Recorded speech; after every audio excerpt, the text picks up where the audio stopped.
মদন টাকের বেগুন গাছে একটা বেগুন বড় হইতে হইতে ফাইটা গেছে। এখন সেই বেগুনটারে সুই সুতা দিয়ে মদন টাক সেলাই করতেছে। আজকে আপনাকে করে দেখাবো মদন টাকের উল্টাপাল্টা সব কাজকর্ম।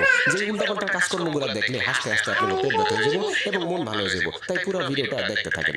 মদন টাক মাঝে মধ্যে অনেক জরুরি কাজে সকালবেলা নাস্তা না করে ঘর থেকে বাইর হয়। তখন গলার লগে এরকম করে পাউরুটি ঝুলায় নেয়, তখন গাড়ি চালায় আর পাউরুটি খায়।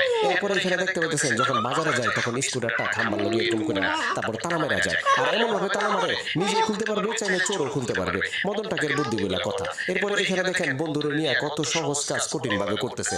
মদন টাক সবসময় সহজ কাজটা কঠিন ভাবেই করে। এটা আপনারা যারা মদন টাকের ভিডিও দেখেন তারা সবসময় জানেন। এখানে দেখেন একটা স্টিলের বাটি ফুটা হয়ে গেছে, সেই বাটিটারে পট্টি লাগাইয়া ব্যবহার করার চেষ্টা করবো আর কি। মদন টাকের কাছে কোনো কিছুই nothing is impossible, everything is possible, কারণ ইনস্ট্যান্ট বুদ্ধি সবসময় থাকে। এখানে দেখেন বউরে নিয়ে লাল পানি খায় মাঝে মধ্যে। লাল পানি মানে একটু ড্রিঙ্কস করে আর কি। প্রত্যেকটা গ্লাসে যেন লাল পানি একেবারে সমান সমান হয়, কোনো গ্লাসে যেন কম বেশি